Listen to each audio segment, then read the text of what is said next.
ladies and gentlemen, it is February 9th, 2022, and this is FAWMtalk.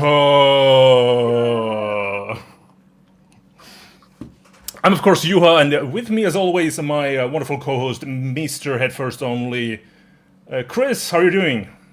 Hello. A bit under the weather this week, bit sort of bleh. Hence the themes of my songs on FAWM this week. But I'm doing all right. I'm still here. I'm still alive and kicking. How about you? Well, we're having a little bit of technical difficulties. Flustered, I trust. It seems that on top of everything else, the tags on the screen are completely wrong, so I'm currently fixing them, but I should be okay in a minute. Oh yeah. I am apparently ryako. Hello. And Hi. hello to ryako, who joins us from Belgium. What's up? Hey, thanks for having me. Oh, wait, hold on. My name says Head First Only. I am Head First Only. I'm British. And All right, there we go. I can't do your voice. I don't have the testicles for it. That should be fixed now. Oh. Can I fix that? I don't even know. Is that even possible? Yeah. No, you has fixed it. Okay. Fixed it. I'm the best. Oh, cool. All right. You said yes. Okay. Yeah. Whew, that was close. It's almost like we're professionals here. Everything is just going hunky dory. If you can say that, I don't know. Yeah. We meant to do all this, folks. It just builds suspense, and the enjoyment when we actually appear is just transcendent. Oh my lord! Let's listen to some music. God. I mean, this has been so wonderful. I'm just ecstatic to get some music in the system. So Go for it. Here's the first song by Cool Paradiso called "A Wise Sage." Wiser people than I have fallen into this deep malaise of ups and downs and twists and turns and of no means and ways. Life, it throws and nothing grows and chaos reigns supreme. To the glory laid before. The grass is always greener, or blue or even red. Oh, it seems oh so much better now. Or so the wise say. To turn which way you know a choice. Oh, so well made. I wonder if you changed your mind. Do you wish you strayed?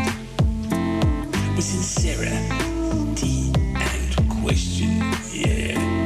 Do it now, no matter how. I see the signs, I know the way through the tapestry of life right now. I know it's right, I've won the fight. No obstacles will stop me now. The grass is always greener, or blue, or even red. It seems oh so much better now, or so the wise say sin. Take the left fork or go to the right. There are no right or wrongs. Play it slow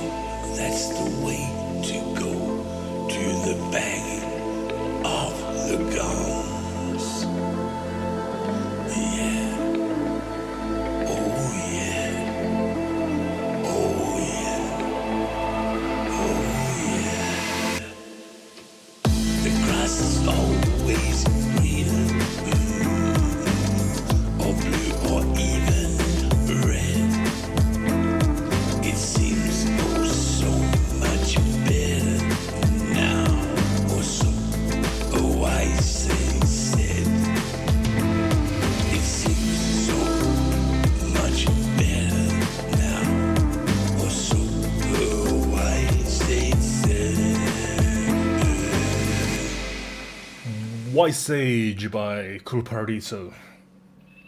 That is such an awesome song. That was great. John going full on Tom Waits with that one. Definitely. That one's a killer. Hey, Chris, question. Uh-huh. When you go full on Tom Waits, does it hurt your fucking throat? Oh, shit, sorry. Damn it! Strike number one. I wouldn't do that. Oh, God. Oh, God. Yeah. It depends. It depends. Sometimes, actually, it's, and this is the thing about, and everything that I've learned about singing over the years, I have learned from your good self, Mel. It's all about where your diaphragm is and whether you've had a large curry or not, and whether it sinks your, and also even just the time of day and whether I've had coffee. And when I first get out of bed, I'm like something from the Jurassic era, you know, I need coffee. And at that time of day, being Tom Waits is effortless. This time of day, even after a curry, not so much, because but you've got to treat your voice with respect. But. So what I learned about growling is when I was trying to learn all the vocal stuffs, and I can do it to an extent and without really hurting my voice. And the trick is you gotta bark like a dog and just keep that feeling. When you get that like, and then you don't hurt your throat really, but when you keep that same feeling to your singing, then you really you can do it without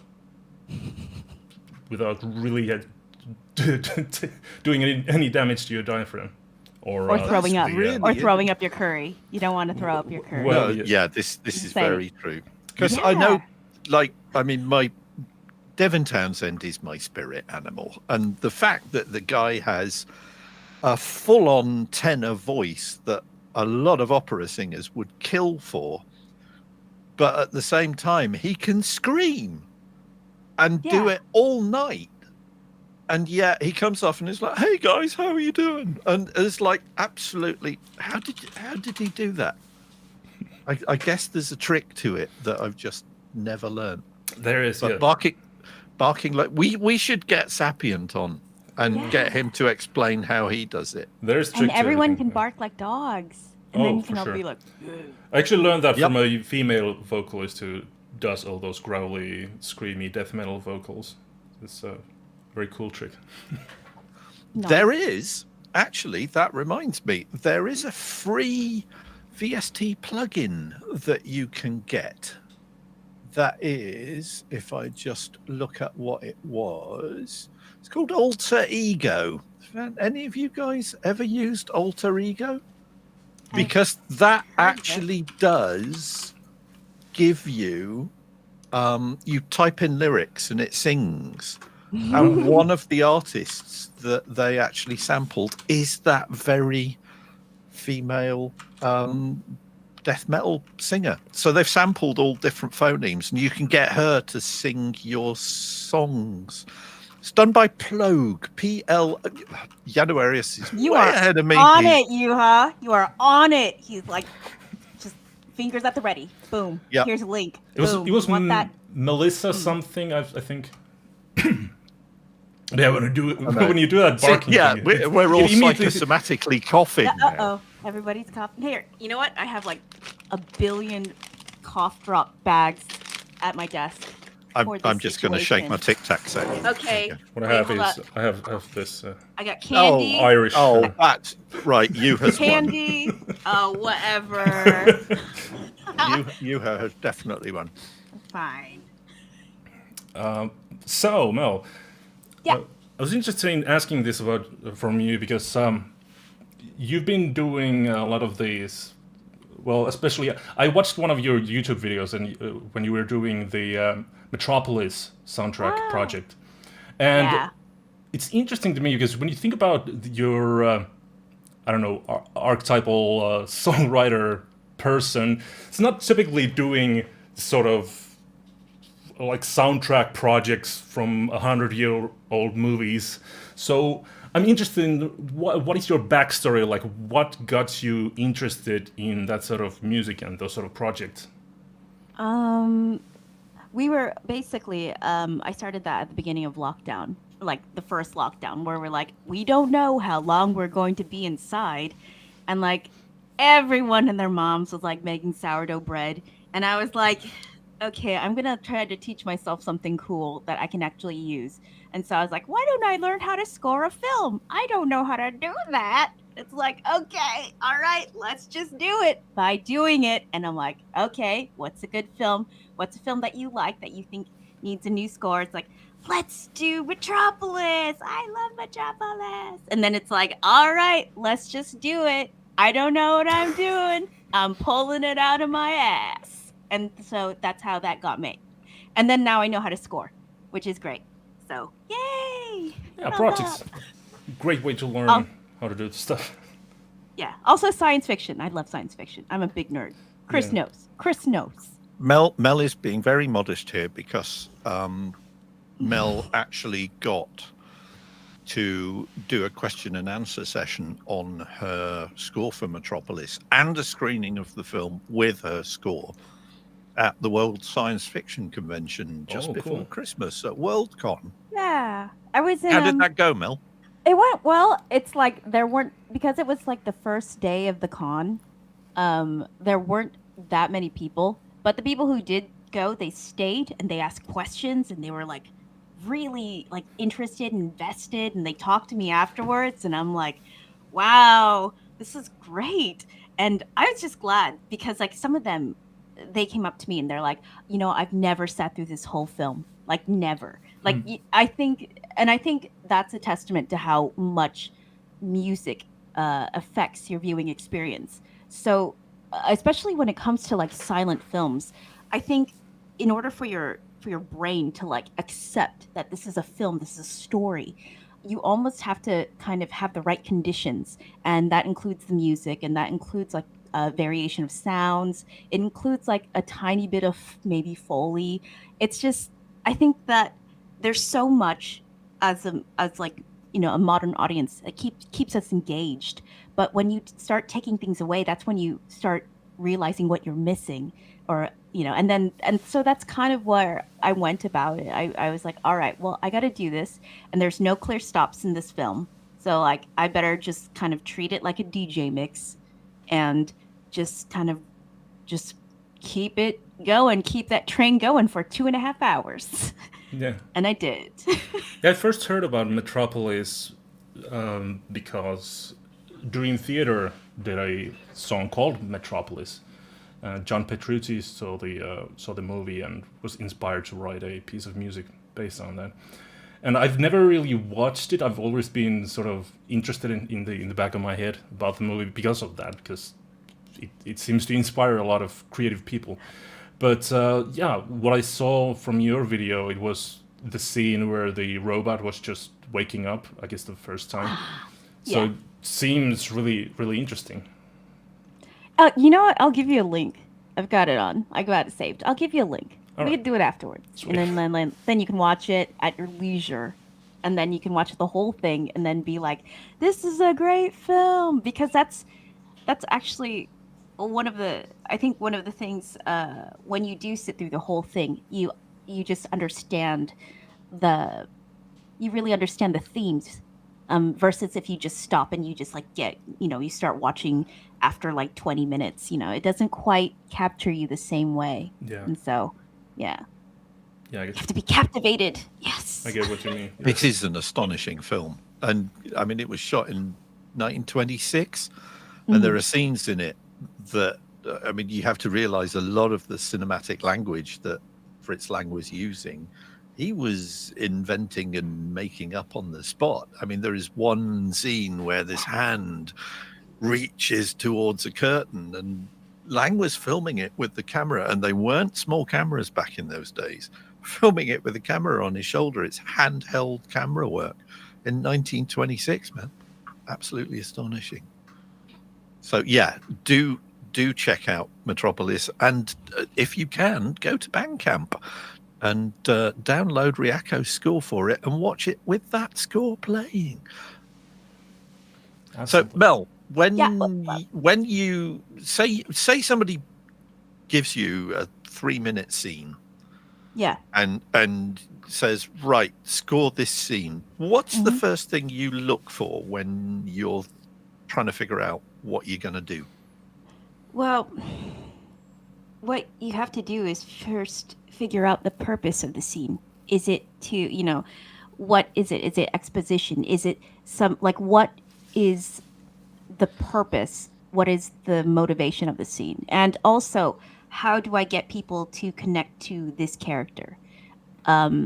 You have to, I feel like you have to watch it a lot and absorb it and just sort of take it in yourself and sort of try to see it the way a storyteller would see it, because it is a story. It's a tiny story within a big story, So everything is a story. It's a storyception. It's just like that. And so you just sit, watch it a lot, try to absorb what's going on, what are the main emotions running through this, what are the characters' motivations, and then you can start picking the instruments that work for that certain character. So if it's a masculine character and he's really aggressive, you're gonna want to use some brass maybe, or a hard lead synth maybe if he's a bad guy. There's so much stuff you can do with music to just sort of enhance it, because really, when you're scoring something, you're there to serve the story. It's not about you. It's not a big dick swinging contest. Oh shit! Fuck off! Well, sure. I'm so But sorry. I'm so sorry. I also feel like when you're making a soundtrack for a movie, even if it's just I don't know, Howard Shore making music for Lord of the Rings or something, but I feel like it's always going to be your interpretation of the material. Yeah. So, and in that sense, it's interesting seeing putting synthesizers to Metropolis, because they didn't have those back in the day. So it could be that your interpretation of the source material with today's technology could even bring new meaning to the whole movie. Yeah. Well, I think basically for audiences to relate to it. I mean, look, you're trying to increase the engagement with the audience, and it's really difficult to do that when you have a silent film that has no background noise, has no dialogue, and every so often you get to read some cards and that's it. And so, how do you engage people? Well, you have to pick things that that they need to hear. You just have to find the needs of who's watching. And really, and in this case, it's a modern audience. It's a modern audience that looks at this film at Metropolis like it's this old fogey, black and white thing. What is this? It's stupid. And first glance, you look at the acting, and why is that guy wearing so much makeup? And then you're just wait, no, we got to get them to see through that. We got to get them to see past that and not linger on that and really delve into the story. Yeah. So that means you push the emotional element in it. You have to push it and enhance it so that when you're watching it, you identify it as something that's more modern, and then you become more engaged. I bet in a couple of years, when the artificial intelligence comes more, even more used in these sort of things, they're going to have Ryan Gosling and Tom Hanks playing those roles in these movies. Yeah. Add dialogue there. Yeah, exactly. Deep face voices. Got a question from Dragon Dreams in the chat on Facebook, and he says, Mel, do you assign certain themes for characters or rely on timbre or a mix of both? When is this regarding Metropolis? For scoring. Just for scoring. Oh my god, I'm so close to ruining everything.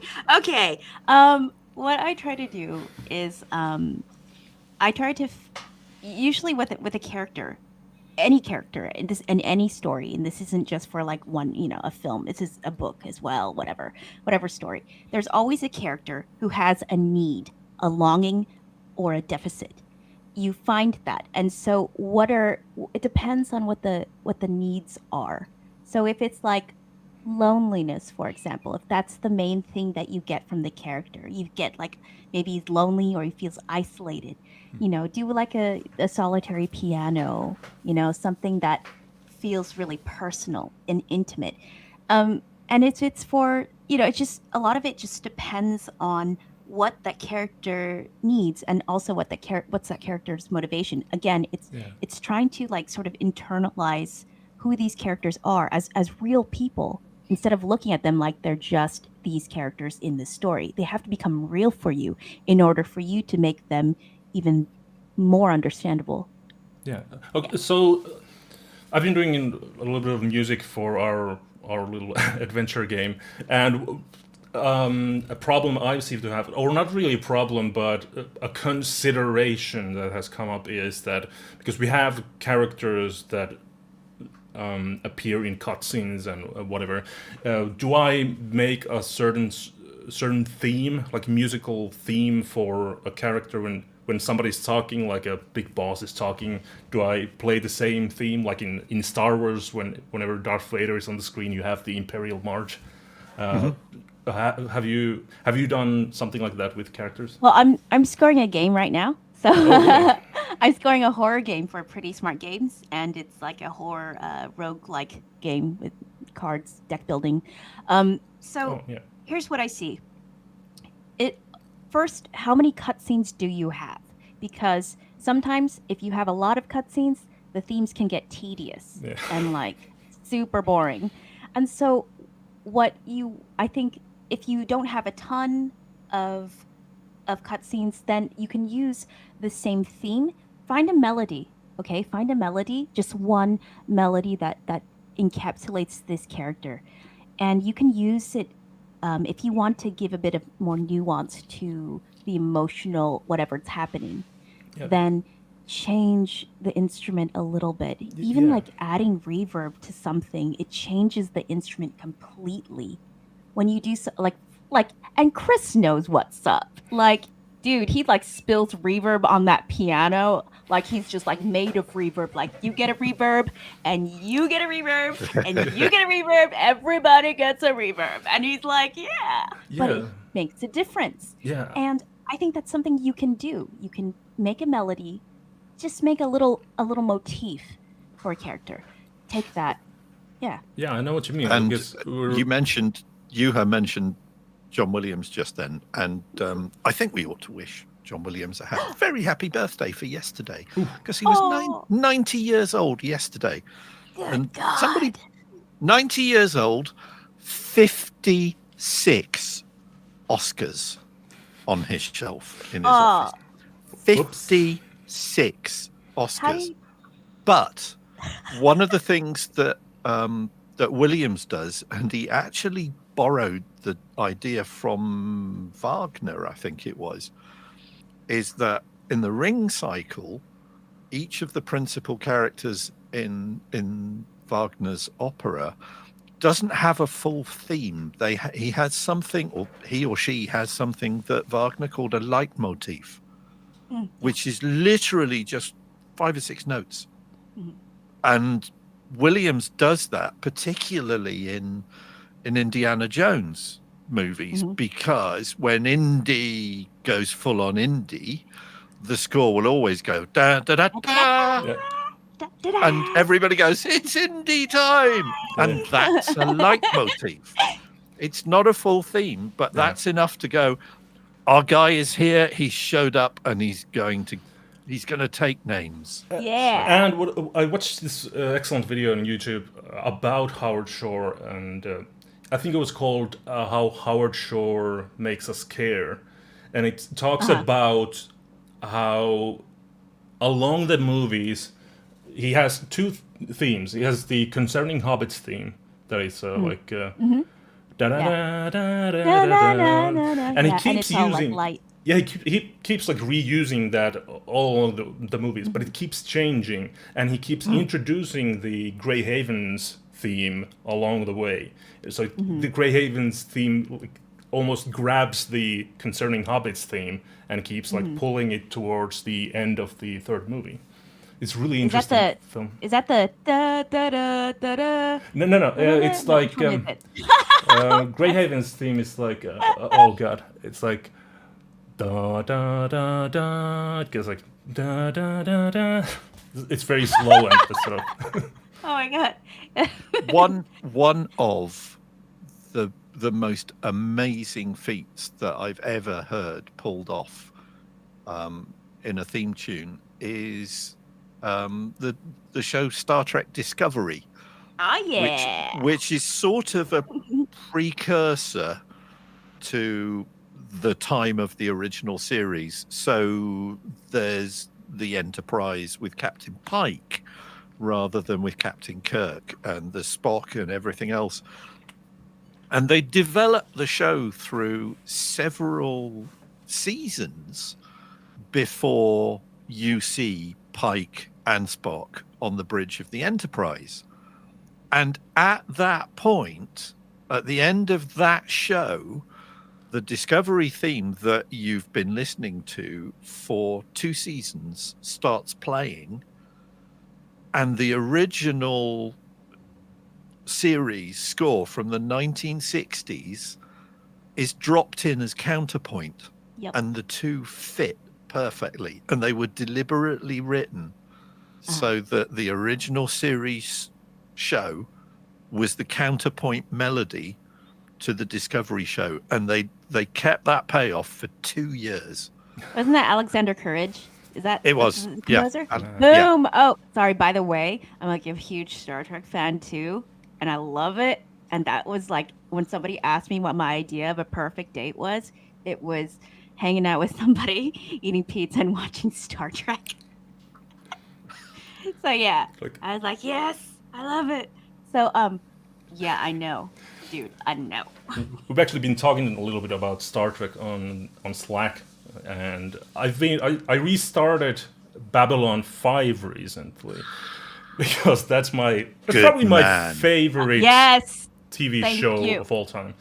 And Thank what I you. was surprised by is how much the score on Babylon 5 affects the drama on the screen, because it's like really, really pompous music, and it really makes me recall the Terminator 2, especially Terminator 2 theme music.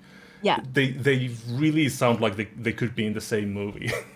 It's super dramatic. Yeah. They're giving you drama, and they're setting what they're doing, especially just like with the opening theme. They're setting you up for drama, serious drama. Yep. And you have to like basically they're conditioning you. That's what a good theme song does. It just sort of conditions you, and it massages you, and it's like, yeah. ooh, you want to watch me. This is And awesome. the Babylon 5 soundtrack and score, incidentally, they went for the best. The score for all 5 seasons was written and produced by Christopher Franke, who is a longtime member of Tangerine Dream.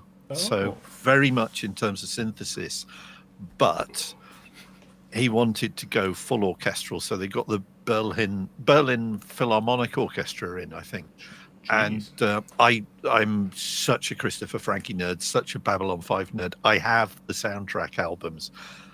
The martial elements of the Babylon 5 theme, because they changed the opening credits theme every year, every season. The year is 2262. And they even have that same sort of like bing sound in one. Well, that they had in there's T2. the anvil. Yeah. There's it's like Rise and Hit, which is a Native Instruments instrument. So you get the whoosh, and then you get the bang and the payoff. I taught you that, Chris. I taught you But that. Frankie reverses it. So you get this reversed thing that he does in the Babylon 5 theme, which is there's a massive anvil hit, and then there's a big reverb wash from it with the massive pre-delay on it that is actually timed to the beats. Always time your pre-delays on your reverbs to the beat of the song that you're doing. A lot of reverb plugins will do it for you. Some of them you have to use maths. But if you get that original gap from the bang and then the that you get in the background, if you time that to the beat, it works so much better. And you can hear Frankie doing that with that anvil hit on each of the 5 seasons of Babylon 5. I'm sure those theme tunes are on YouTube. Do check them out because they're spectacularly good. I just love that music, and I don't think I've ever heard anything quite like them in any other show. It's like the characters go get a cup of coffee and it's like dun, dun, dun, dun, dun, dun, dun, dun, dun, dun. And you're like, I'm gonna have a heart attack, or I'm gonna like pee myself. This is dramatic. They're getting coffee. But at the same time, the characters are so witty and funny and schemy. I just love that show. How about we listen to some more music? What do you say to that? We got Great idea. Another track. Who have we got? This one is by Songs from the Moons, and the song is called Storm Chaser.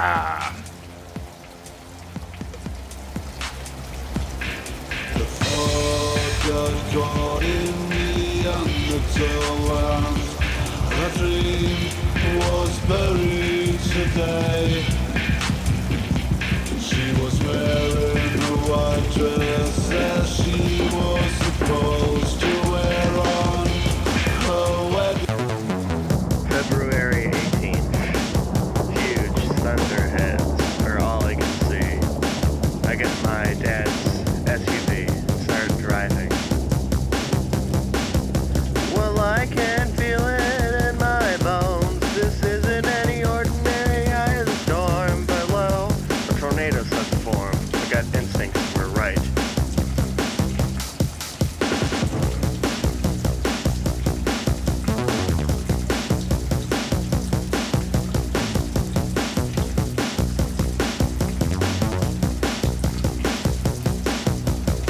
Drive down the road in northern Illinois, getting a closer look for one, getting as far away from the other. I wouldn't describe this Ford Explorer's cover, but you know, at least has wheels. I watch one hit the ground, grab my phone on the road. All the debris flying makes me think that this one is true. So I go, take a photo or two, 'cause it's something to do.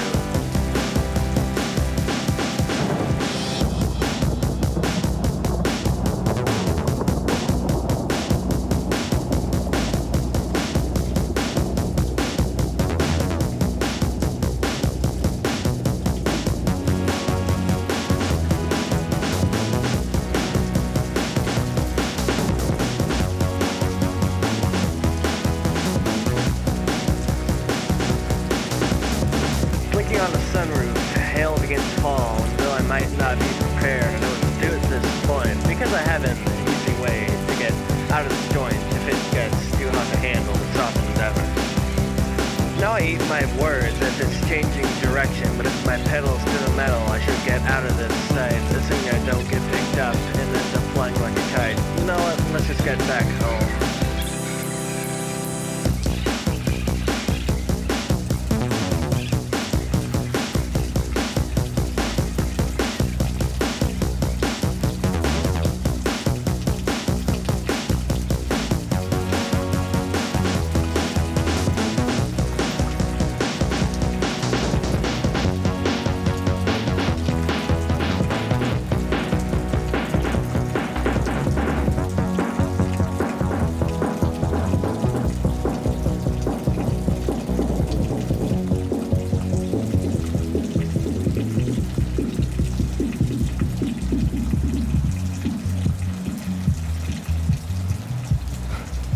That's a Storm Chaser by Songs from the Moons. I'm sorry, I think I had 2 tracks playing there on top of each other. This is like the best show. This is everything is going like super smooth. It's like the morning show. It's like one of my shows. You've know. been taking lessons. No, it's like a curse that's sort of like, oh, and then you've also cursed this one as well. Look at It's that. it's probably, you know, we just get critical mass when Mill and I end up on screen Oh, together. It's yeah. just never going to work properly. Okay, so we're taking Bad. bets. Like, what else is gonna break? Are we gonna I don't crash? My computer is probably gonna run out of juice there. Yeah, it's gonna just suddenly die. We're gonna get Like, power where'd you outages go? like at Nama. So, but yeah, what an excellent track. We get that 80s synth bass. Diggy diggy diggy ding ding ding ding ding. That is Yeah, really cool sound. Reminds me of Devo a bit as well. Oh yeah. Yeah. Mr. Mother's Bow. Another person who moved from doing pop songs to producing scores. And Wow. not just Rugrats. Oh wow. Oh no yeah. wait, no way. That was did the Rugrats? Mother's Bow brothers. Wow. That's the guy from Devo. Oh, that's kind of awesome. And then they sampled that from in that song with Maya. Do you know what I'm talking about? No? Don't know that one. Shh. Like I'm gonna I am yeah. old. It's okay. Dude, I'm sorry. I am don't- also of the old persuasion. I am also an old. Thank you. Come on, I've got 20 years on you, mate. Sorry, I don't Yeah. I don't know Devo, so It's You okay. don't know Devo? Oh my god, whip it. Dude, Yeah. whip it! I'm like, oh They're, dude. you young people need to check out Devo, particularly Victory. What was it? Something now, Duty Now for the Future. That album. Holy cow! It is just so left field, Well, so inventive. it's interesting because we were actually version talking. of I Can't Get No Satisfaction, the Stones. Yeah. That was the Yes. first time somebody applied deconstructivism to popular music, in popular music. First band I ever saw live at the Hammersmith Odeon, Devo were, in 1978. And the ticket cost me £4.50. What would that The be in like support new band, money? What the would that be in support new band money? were the members. That was new money. Adjusting for inflation, Yeah, probably about mhm. 40 or 50 quid. Well, No, Ah. actually, it'd be probably about 200 or 300 quid by now. Oh, so can you tell us Shut what were you wearing that night? did you mosh? Sneakers do you or remember? boots? Do you remember the members? They're still touring, punk band. This is the sound of the suburbs. They were the support band. They're playing the Cheese and Grain in Froome in a couple of weeks. I'm quite minded to go. The what? They're playing the what? Sorry, that was the most like that was the most British thing I've ever heard, other than like Spotted Dick. I mean, really. Cheese and Grain is, Yeah, that's it. a big venue in Froome, just the other side of sort of Warminster from me. Saw Fish there a couple of months back. That was huge fun. Oh, how's he doing? Don't you tune into his stream or something on Friday? I haven't watched it for a couple of weeks because I've been forming. Rose. He probably misses you. He probably and does. He and his dungarees miss Yes, the crap out of yes. you. You're like, what? Where's And everybody's going, why is he talking about a man called Fish? He's actually called Derek Dick, and he's a singer-songwriter, and he used to be the singer-songwriter for Marillion back in the day. And he talks on his show on Friday nights on Facebook about the inspiration and the motivation and the lyrical content of the songs that he's written during his career. So if you do the Facebook thing, if you do the Book of Face, then Fish on Friday is actually well worth a watch if you're a songwriter and you want to find out how somebody else does what they do. Highly recommended. I just Dude, think I the dummy. I didn't pick up that it was Fish on Fridays. I didn't pick that up because I'm dumb. Oh, sorry. immediately starts thinking about like what would a show like that be if I was doing it. It's like, well, I kind of just felt like writing that next song. Well, I don't know. I saw a dog. Next song. Just say you pull. Look, I call it it's the method of pulling it out of your ass. It's just pulling out of your ass. Like, oh, look at that, amazing. Look at this. Yeah, just pull it out. Has done quite a lot of very interesting stuff in his time, and with having the career that he's had, he's been able to go to all sorts of interesting places like Vietnam. He performed some solo shows for the UN Pro 4 services in Sarajevo. So, I mean, he talked on his show, and that ended up being a song of flying by helicopter into Sarajevo and watching tracer bullets go past the helicopter. So when I'm sitting here going, I'm going to write a song about being a bit grumpy and not wanting to do anything today, and he's doing that, it's like, yeah, okay, that's why he's had multiple million selling records, and I'm still sitting in my little garret here. Oh no, do not do that, Chris Harris. Do not do that. Yeah, do not. I am not winding throwing you you a up. pity party. I am not throwing like, oh, poor Chris. He's got a big studio with all these synthesizers. Yeah, poor me. I'm so sad with my custom desk. Shut up, dude. I'm on an IKEA desk right now. Okay, all right. Shut up. Well, you heard it here first, people. If you want to make it in this business, you gotta go to war zones And get Tracer shot bullet. at. Oh Yeah. yes, Need Get- danger. eat those tracer Danger, Will bullets. Robinson. Well, should we play another song, maybe? Yes. Let's play another song. You Why heard don't we a do spoiler of this one already, but the next one is called "The Lines on His Face" by Fuff Brill.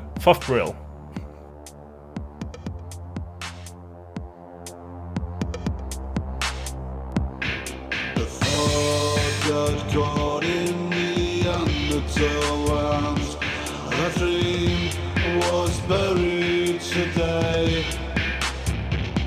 She was wearing a white dress as she was supposed to wear on her wedding day, and tears roll down her cheeks as she tries to remember all the lines on his face. But she never will forget the smile that he gave her as he finally faced. Isn't it sad?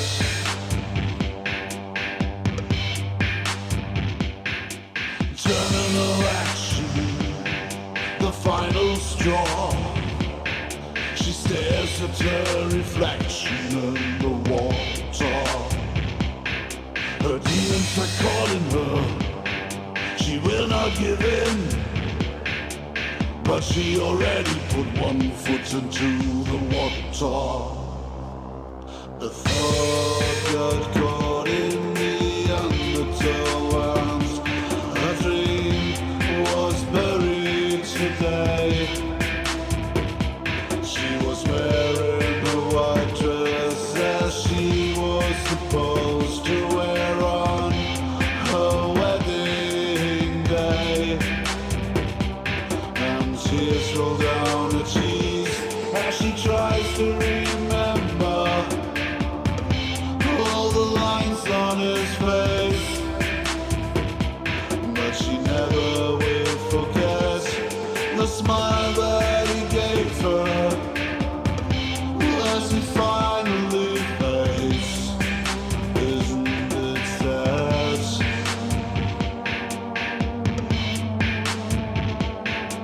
Down by the river, close to the bridge, you can see her pale face in the moonlight. She sees her reflection, is starting to grin. Cold ends are dragging her under the water. The thought got caught in the undertow, and her dream was buried today. She was wearing a white dress as she was supposed to wear on her wedding day,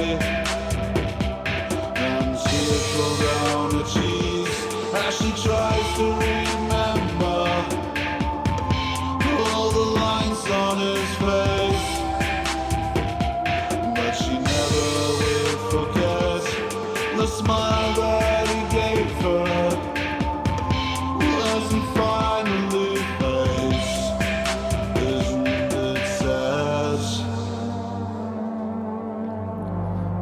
Fuff Brill, the lines on his face. This is my lot here. I have to pronounce all the song names and artist names. I'm really bad at this. But yeah. That was really interesting. Sort of kind of Depeche Mode. Yeah. Kind of. Garrett Kirby says, anybody hear some Bowie vibe? I think Yeah. there are certain parts of the world where any English accent is a Bowie accent. But To see, be fair, you- Chris, you sound like Bowie, like in some of your songs. well, Yeah. I spent most of my formative years living in a little town called West Wickham in Kent. Oh my god. And there was a guy down the road from me, lived in my very same street, called Peter Mayhew, who was Chewbacca in Star Wars, going back to the Star Wars, call back to the Star Wars references. Yes. But I used to go and drink in the 3 Tons in Beckenham, which is where Bowie and Mark Bolan used to run the Beckenham Arts Collective, and the White Horse at the top end of Bromley High Street, which was where Bowie and Angie Bowie had their wedding reception. And the pub still has a photograph of the two of them outside the pub when they got married. But so in America, I mean, Mel's, you're from California, right? There is an LA accent, Yeah. and it's kind of almost the same as a San Francisco accent. But Really? in this country, if you go 20 miles down the road, people will talk completely differently. So down here, if you say you're going somewhere, the Bristolians will go, well, where is that to? And it's a very, very sort of different accent down here. Oh my god, please And it's- please do a and it's- northern accent. Yes. Please. Well, Please. my father's relatives were all from Blackburn, and Blackburn's just a bit down the road from Preston, and that's a very Blackburn. Oh, that's awesome. Blackburn. Can you just do like okay, FAWM challenge, yo? Just do it in that accent, all right? Dragon Dreams just says 4 miles in any direction from me, and the accent changes. Yeah, Dragon Dreams Right. is from the other side of the Pennines. So I'm from Lancashire. Dragon Dreams is from Yorkshire, and Ayoplad. Well, I'll go to foot of our stairs. How was that English? I do not know. I cannot recognize that. You know what? I'd like you to do that, but you talk to Siri or like Alexa, and then see if you can like just fool Alexa. You know, do it. Yeah, but I mean the Bromley accent, the Beckenham Bromley, that's Bowie. That's totally Bowie. It's also Billy Idol, or it was back in the day. So the two of them grew up in Bromley. So did Susie Sue, actually. And I used to see her kicking around in a sort of grotty old Ford Escort when she used to go and pick up food from the local Chinese takeaway in Coney Hall, which is the next part of the suburbs over from West Wickham. And you'll never guess what the Chinese takeaway in Coney Hall was called. Starburger. Hong Kong Garden. Nice. Which was their first massive hit. Yeah. So there you go. Okay. I No, don't know. not- I just remember not like that okay with the awesome, that awesome like eyeliner, like the eyeliner was. And Budgie is one of the most underrated drummers in pop. My goodness me, that guy is superb. Absolutely superb drummer. Just listen to early Banshees albums. Do listen to early Banshees albums. They are great. So rant over. Okay. Sorry, All right. got It's carried cool. away. Yeah. What You was have it? anything to share, Yuha? Come on. Chris is monopolizing this. No, like, it's little just I was free- thinking because I don't really care that much for Bowie, David Bowie. No, I just my girlfriend is really a huge David Bowie fan, but I just never really I can listen. I can find one track from like every artist that I like, and that would probably have to be. What would it be actually? Like, you get those. Go on. David Bowie? What would be your Desert Island Disc Bowie album? I have like a collection of like his greatest hits, so I'm just like, "There's a starman waiting in the sky," and I'm like, "Oh, I love this song." Yeah, it's probably gonna have to be Starman. It's my like favorite Yeah. track from him. Yeah. Yeah, or that, or like, oh god, maybe. Just got so many albums. I know, like so many. Yeah, yeah. Like it's all good. It's all good. I feel like if somebody sticks you on a desert island and is like, "Here, take this David Bowie album," boom, you're like fine. You're gonna be fine. And even if you weren't a big fan, you're gonna become a fan. I think that's what happens. If you only have one album, you're gonna be. Yeah, because for one, yeah. You know what would be terrible? If somebody like put you on like a desert island, and then all they gave you were like really bad versions of like the Kids Bop versions of Spice Girl songs. No. Come on. No, I mean, do you know what Kids Bop is? The Kids Yeah, Bop. yeah. Okay. So basically, like in America, they'll take some popular music and they'll like kidify it. They'll take it and they'll like run it through like a child filter where there are no F words, and it sounds like it's been like covered in like sugar, and it just loses all its all Sounds of the like- coolest stuff. sounds Yeah, like my kind that's of what Kids time. Bops is. If somebody gave you an album like that, I would just throw it into the sea. And Well, that's what I would do with a Bowie album, but that's just me. Listen. So on the chat, Alex, hello, Metalfoot. Alex says my favorite Bowie would be Space Oddity. Stylophone. Yeah. Sven Schultz says his last was the best for me. It hit every button for me. Alex says, yeah, Black Star would probably be my number 2. And Sven says, I was destroyed and I didn't know he would die back then. Yeah. I won't link to it, but there is the Brothers McLeod. Have you ever come across their stuff on YouTube? They did a cartoon which was David Bowie, Brian Eno, and Tony Visconti recording Low in Berlin, and it's a cartoon. And the guy, I think it's Adam from Adam and Joe, doing Bowie's voice, and Eno puts some reverb on Bowie's voice, and Bowie just goes, "I'm in a risque with bass," and it's do check it out. The Brothers McLeod on YouTube. David Bowie, Brian Eno, and Tony Visconti record Low. It's hilarious. It's only like 4 minutes long, but it's such a laugh. Well, speaking of laughs, have you watched this show called Vinyl? I think it was on HBO or something. No. It's about an American record company in the 70s or something like that. It's got a lot of references to like Zeppelin, and it's got this great episode.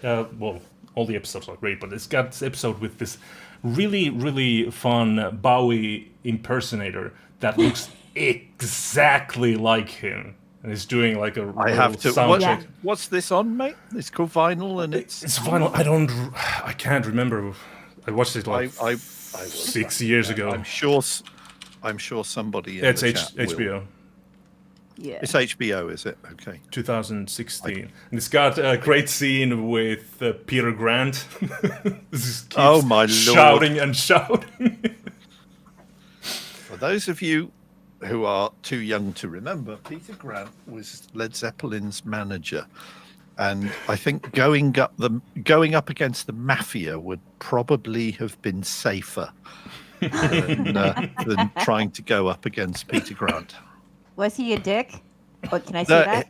he was just a force of nature and a very, very large and intimidating gentleman, and he used that intimidation to great effect. He's not as large in the show, but the actor is really good.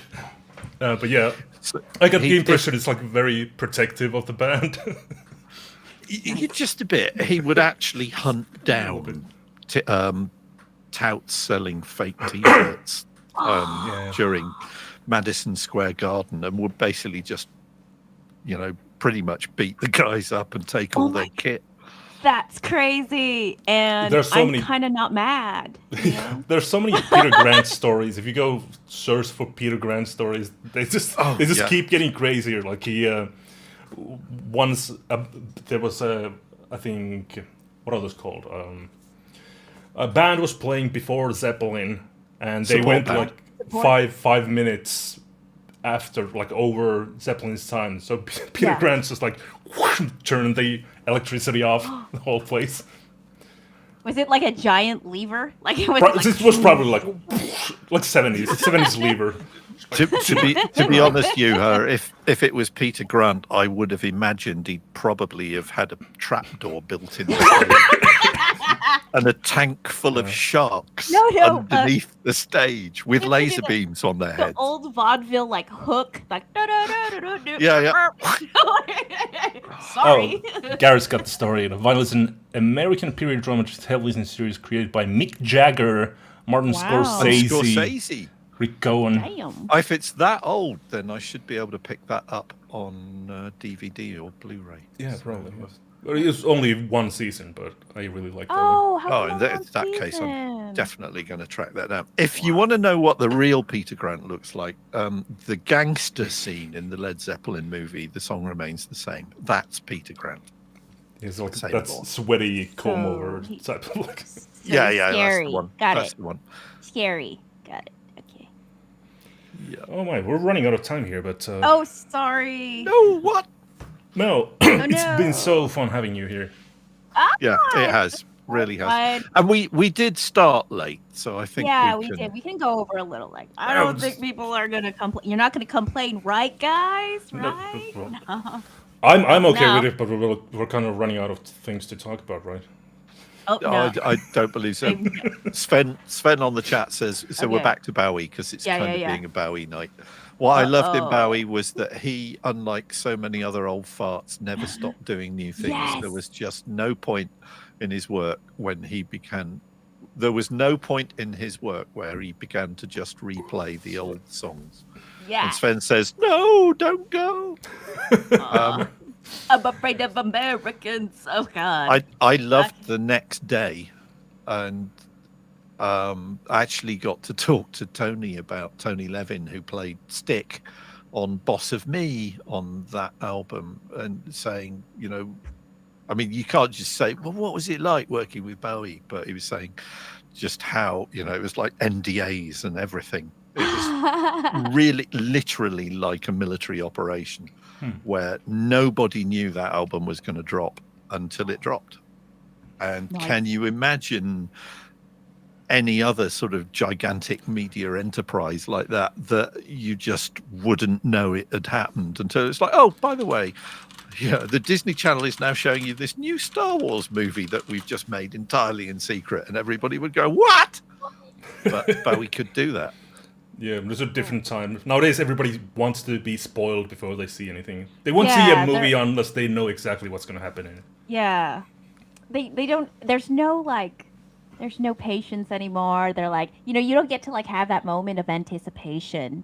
It's like, no, I just want it now. I want to binge watch all of it. I want to get everything. And it's like, come on. Have like a tiny bit of patience. Like it's like look, it's the foreplay that you never thought you needed until Why not? Okay, whatever.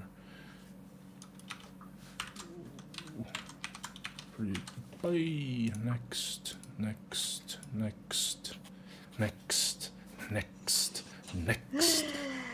Next. Good Lord. Next. Keep going. Not done yet. Getting Got there 20 more eventually. next. Oh my god. Sven's just said, "Yay, they're alive." You can get Oh, Sven, the link from my profile. sweetheart. Yay, typing noises. Dragon Dream says. Go live. Go live. Tippa. Come on. Next. Oh, right. Right, so you can hear us, folks, but Can you hear us? Can I say bad words? no. Like, no, don't do that. Oh, there are noises, says David. No. Oh, Okay. Yay! There we go. All right, there are noises. That's good. I have Somebody- no idea what's going on. You could test the sound, like just yeah. We can see you, Alex says. Oh, they're both live. Oh, my lord. Oh. Okay, good. You're back, says Oh, Dragon Dream. hey! Hello. I missed you. Yeah, I know you guys missed our pretty faces, so we're back. Cause Ooh. yeah. I started another stream, but that was apparently not necessary. YouTube is just like, well, you didn't hit end stream button, so you're still streaming, even though your internet is out. I guess How bizarre. that is. It's. I like it. I have nothing to complain, but yeah, weird. No, absolutely Anyway. not. What were we talking about? You were saying I don't something know. about. Something. Yeah, what were we talking about? What were we talking about? I don't- folks? Somebody help us, When help us. it all- I don't remember. Like, dude, my memory is so crap. It's really crap. And so, like, it's like, what did you do? What did you eat for breakfast? I don't know. Yeah, it's completely lost internet here. So it is that Yeah. cursed How- episode. How are you talking to us if you've lost internet? No, I it's do not- I got it back. It was just Oh, a got it. right. little, Okay. Right. little Okay. glitch. The That's tiny bit. Is it like the one bar? Good. Like- No, there was a bubble in the Ah. Ethernet cable. So right. it's really So Mel, we've talked a What's lot that? about your sort of process and your film scoring stuff, but you're actually doing something quite unusual for February album writing month. Oh, yeah, I'm doing a choose your own adventure FAWM. I decided to, because like, every time I do FAWM, I'm like, hey, how can I make it more difficult for myself so I can hate myself later? And so it's basically like, how can I self-flagellate myself, like self-flagellate? How about a choose your own adventure? That'll make it difficult. And I basically have to, I make a song, and I give options at the end of the little liner notes, and I'm like, hey, choose A or B, and then that affects the way I make a song, the next song, because it affects the way the instruments that I use and just the sounds overall. And yeah. Oh, is that everybody is like talking in the chat and like, oh, I want it all and I want it now. Oh wait, that's Queen Nutboy. Okay, cool. Yeah, so that's what I'm doing. Choose your own adventure. And I have to say, like, I really love reading people's reasonings why they choose to like save the mother or save the baby or like kill somebody or let them live. I fucking okay. Sit. Damn it. I love reading their all their reasonings and justifications. It's just beautiful because it gives me a real insight into who you are as a person. Like Chris, you were talking about like saving the mom instead of the baby, and I really loved reading like your explanation for that, and it's lovely. It's just and it makes me go like, you're a survivalist, or you're no, but really, it's like you are morally and ethically bound, maybe, or you know, it's like you can't decide, so you make up another choice, and it's like that's not going to happen. I'm going to give you some hard choices, and and what that is, it's telling of who you are as a person. Really, and then I make a song. Well, using that particular, I mean, there's a certain amount of pragmatism in that particular choice, but my mother was a nurse. She was also a state registered midwife, and that moral dilemma of do you save the baby or do you save the mother, the midwife's reasoning is you always save the mother because the mother can have another baby. But if you lose the mother, then that baby is A, only going to have one parent, and B, will never have another sibling. And I wish he had typed that like in the explanation, because that would have just made me I would have just loved it even more. I really love that you are saying that to me, because it's like I just love hearing that the logic behind that, and really when people like comment and they say something like, I'm a mom and I'm gonna save the baby, and it's like, I totally get you, and it's good. Love it. I love it. And yeah. So who knew that February Album Writing Month would uncover such moral dilemmas, eh? I do think it's rather amazing how we can use songwriting to sort of address really quite deep issues. Yeah. Yes, exactly. And just things. I like it when people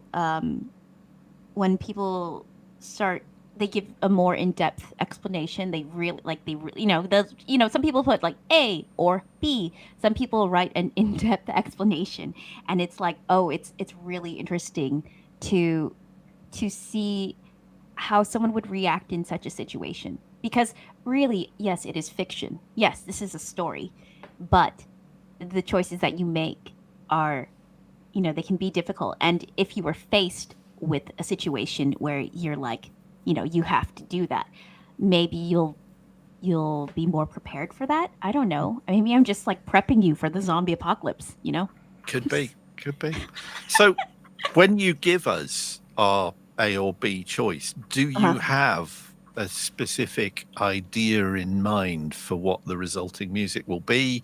Or are you sort of just one step ahead of us going, oh, right, it's B. What's that going to be? That's going to be this. Or have you written the entire, all probabilities of the story for, 14 binary choices? That's kind of a lot of probabilities. No. I'm using the pulling it out of my ass method. And we're back to that, folks.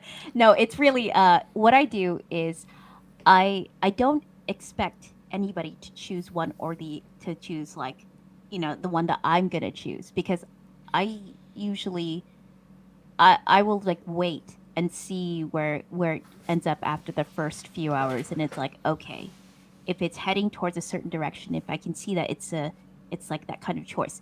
But sometimes some choices are split right down the middle, and it's like kind of awesome, because then you see that people are having a difficult time choosing. And if you do have a difficult time choosing, then that's kind of awesome. And maybe I'm working some weird psychological crap on you right now. I don't know. Sorry. This is what I was thinking. Do you purposefully try to think how to manipulate people into picking one or the other? Nope. No, I have... You're going to get a prize if you... No, I'm like, I am not the puppet master and I'm pulling your strings. Sure. Dude, seriously, like, you think... Ain't nobody got time for that. No, I'm sort of like thinking just a tiny bit ahead, but only a tiny bit. And so, like, for example, like in the beginning, it was like choosing either an old man or a young woman. And so it's like, I had a story in my mind for the young woman, and I had a story in my mind for the old man. And it's like, all right, let's see, which one do we develop? Because you can't really develop it fully, because you really want to rely on people's answers. Otherwise it's not a choose your own adventure. It's manipulating people into making the choices that you want. I want this to be a real choose your own adventure. Well, sure, but how I was thinking about it is that you try to think of situations where one has like one good thing, but also a bad thing, and the other one has like a different good thing, but also a bad thing. All actions have consequences. Well, I don't live like that, but yeah. all actions have consequences, and we live with our choices, and we are our choices. So in the end, I mean, it's okay. Whatever answer, whatever you choose, whatever option you choose, it's not wrong and it's not right. It just is. No matter where you go, Yeah. there you are. Boom. Boom. Oh, I was gonna say the B word. And also, Sorry. our producer Steve is telling us that the all the advertisers have left, so we don't. It's completely demonetized. Yeah. That's right, bitch. Yep. Okay. Bitch. And they're demonetizing. We the should whole channel. play them some more music to draw them all back in again. Have we got anything else to play? Well, we have one last song for the stream, but I was saving that for the end. Okay. No, that's cool. That's cool. Yeah, we're good. Dragon Ring says, I've noted, talking about the sort of exploring things, he says on FAWM, he says, I've noticed that FAWM has evolved in that direction more over the last decade. There is more community involvement now, which I think is interesting. I mean, the fact that I just love the fact that FAWM, apart from anything else, has spawned a charity album for the sloth conservation activities in Costa Rica that I'm very proud to have been a part of, but I never saw that coming. If somebody had told me that last year, it's like, yeah, you'll be raising money for sloth conservation. I thought, what? That is so cool. Yeah, it's like naturally when there are more people, you're gonna have more engagement. But I also think there's so many. I was checking my watch list today, probably, yeah, and there's so many people at the bottom of the watch list that I'm like, oh yeah, he used to be in FAWM and she used to do songs, and now they're just it's 0, 0, 0, 0, 0, 0. So nobody's doing like we're also while we're getting more members, we're also like losing a lot of people who used to be part of the community. So folks get busy, Folks get busy. Well, and everybody's sadly, busy. a few of those legendary FAWMers are no longer with us. Yeah. But, I feel like we should do an in memoriam, like for FAWM. Like for every FAWM member that passes away before the next FAWM, like we should do an in memoriam FAWM, like at least something for them. Like they do for like the Academy Awards. Like Maybe like we were talking about that, but what my worry is with that is that we're going to have a FAWMers page that's going to list all the FAWMers on the site, and then we're going to have like a page of all the ones who have passed away. And once it starts to get like more pages than the FAWMers oh my god, it's going to be depressing. That's probably like 100 years from now, but still, like that's where my mind goes. Juha, you are playing the long game. Gotta plan like 200 years ahead. I don't know. Given the rate at which Indian taxi services and Polish plumbing supplies sign up, I don't think we'll ever run out of there being more dead FAWMers than live FAWMers. Well, I don't think that's going to happen. You would know about that because you actually do the work. Yeah. Chris, are you still doing that, by the way? Are you for sure. Yeah. Oh yeah. So I'm normally at the moment. It has improved matters. The fact that the site has been offline for nearly a year has definitely discouraged people from spamming us by basically they set up an account and the bio just has a URL in it that backlinks, and there is this belief that improves their search engine rankings, and the people doing it are not even the people whose companies are being promoted. Dragon Dreams will confirm this, I'm sure, in the chat. The folks at Easy Shed had no idea that somebody had created an account for them. But sadly, not all of the accounts that get created have as much songwriting potential as Easy Shed did. Let's just leave it at that. I love that. But Also, when's yeah, Nick I mean, Cage coming back? When's Nick Cage coming back? who knows? He's been noticeably quiet this year. Are we getting because- any like celebrity, like actually really getting any notable? Oh no, I am quite convinced that when Klaus created the Nick Cage account, that Nick Cage's publicist found out about it and told Nick, and Nick created another account. The real Nick Cage has I believe has a FAWM account, and having seen the email that was used to create the account, I am quite convinced that the real Nick Cage submitted at least one track to February Album Writing Month. Was it last year or the year before? No, it was like the year before. Okay, That's- and not only that, the track that was submitted uh-huh. is on YouTube, and it is a Nick Cage written track. So Nice. I believe, not going to tell you what the account is, but I believe that there is a genuine Nick Cage account on February Album Writing Month. That's awesome. That's Oh, really nice, yeah. Nick Cage. Hey, come back to us, Nick Cage. Yeah, and Yeah, Please do, shut up. Nick. Come If you're back. watching this, we would love to have you take part. We would love to have you because take part. We yeah. can guarantee you will have a whale of a time. Yeah, and bring Yeah. all your buddies. Bruce Willis is a musician. John Travolta. Bring just Don Johnson. All the musicians. All the celebrity The, musicians. the entire cast from Moonstruck. Oh, there you go. Yeah, There thank you you. go.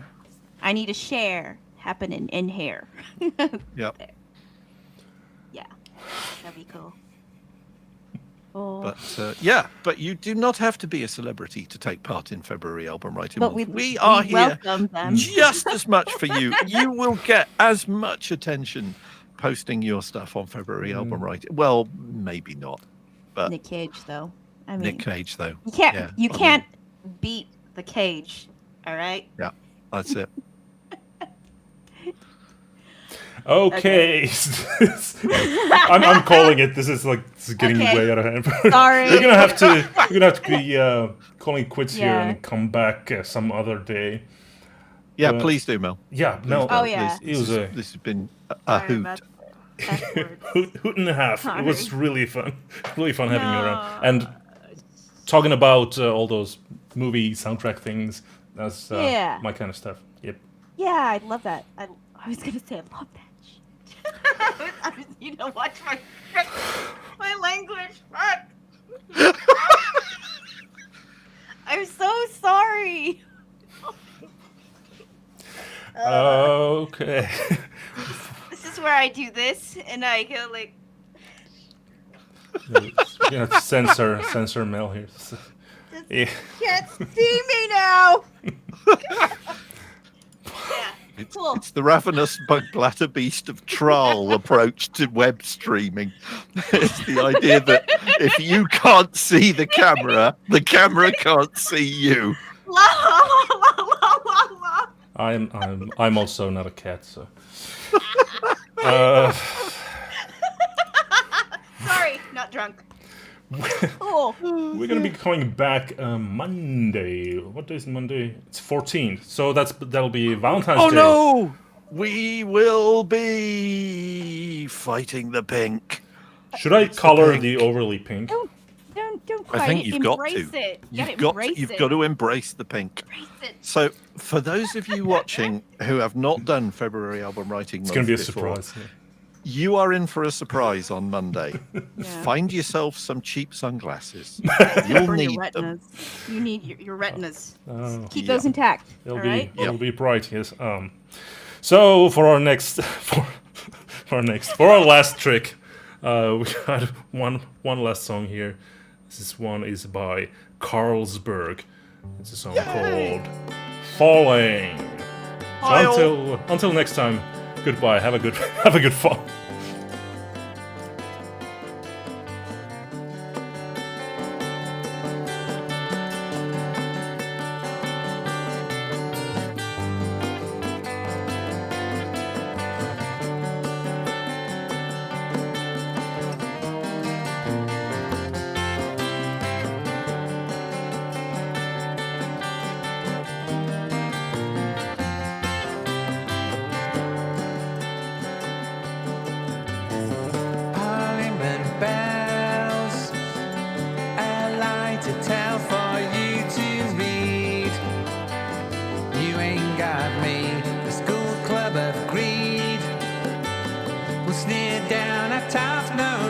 your needs. You don't